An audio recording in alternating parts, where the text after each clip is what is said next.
ఇప్పుడు గవర్నమెంట్ వచ్చింది.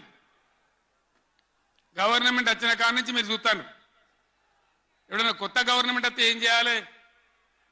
పోయిన గవర్నమెంట్ కంటే 4 మంచి పనులు చేస్తాం, ప్రజలు అవలనిపించుకుంటామనే మాట ఉండాలి, ఆరాటం ఉండాలి. ఒక్కటన్నా మంచి మాట ఉన్నదా? ఒక్కటన్నా? పొద్దున్న లేస్తే సొల్లుపోయాను కేసీఆర్ని తిట్టాలి. కేసీఆర్ని తిడితే మీరు పెద్దోళ్ళు అవుతారా? లేనిపోని బదనాములు పెట్టి కేసీఆర్ మీద బదనాం పెడితే మీరు పెద్దోళ్ళు అవుతారా? ప్రజల హక్కులు గాలికి వదిలేసి ఏ విధంగా అసెంబ్లీలో మాట్లాడుతున్నారో, ఎటువంటి దుర్భాష మాట్లాడుతున్నారో, ఎంత దుర్మార్గమైన పద్ధతిలో మాట్లాడుతున్నారో టీవీలో సాక్షిగా మీరు అందరు చూస్తూ ఉన్నారు. నేను మీ అందరిని కోరేది ఒకటే, ఎవరికి అధికారం శాశ్వతం కాదు, కానీ తెలంగాణ ప్రజల హక్కులు శాశ్వతం, మన వాటా శాశ్వతం, మన బతుకులు నిజం, మన పిల్లల భవిష్యత్తు నిజం. దానికోసం అధికారం ఉన్నా లేకున్నా తెలంగాణ ప్రజల పక్షాన కొట్టాడి రాష్ట్రం తెచ్చిన వాళ్ళం కాబట్టి బీఆర్ఎస్ సైనికులు కూడా దయచేసి అప్రమత్తంగా ఉండాలి. మన పోరాటం కొనసాగుతూనే ఉండాలి. ఆ విధంగా మనం ముందుకు పోవాలి. నాకు కొన్ని విషయాలు అర్థమైతలేవు.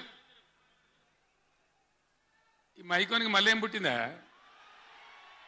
ఏం చేయకమని వాడిని ఉన్నట్టుమని మేము కరెంటు తెచ్చినాం ఆ రోజు.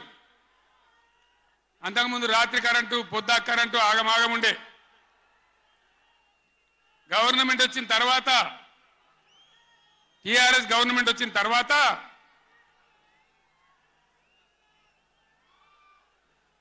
ఇంకేమైనా రోగమా, బీమారే? అరే బాబు, ఉన్నదంటే ఉంచరా మైకు, ఏం మాట్లాడక, ఏం చేయకు, నువ్వేం చదవకు. దాన్ని కరెంటు తెచ్చినాం. ఒక 7-8 నెలల్లో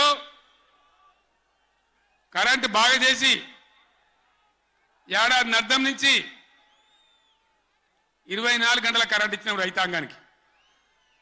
మీరందరూ సంతోషంగా నడింట పడుకొని పంటలు పండించారు. పాములు గర్వంగా, తేలు గర్వంగా బాయిల కాడికి పోలే. కేసీఆర్ పోగానే, కేసీఆర్ గవర్నమెంట్ పోగానే కట్కేసినట్టే బంద్ అవుతుంది ఆ కరెంటు.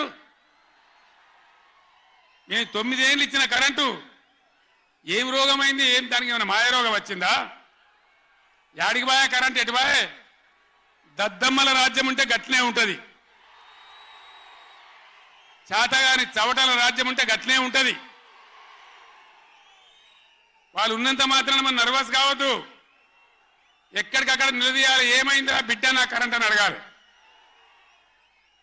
ఇవాళ నేను ఒక మాట కుల్లా చెప్తున్నా, మొన్నటిదాకా నడిచిన కరెంటు కాకుండా ఇదే మిర్యాలగూడ నియోజకవర్గంలో దామరచర్ల మండలంలో 4000 మెగావాట్ల పవర్ ప్లాంట్ కట్టినాం. ఇదే జగదీష్ రెడ్డి గారి నాయకత్వంలో.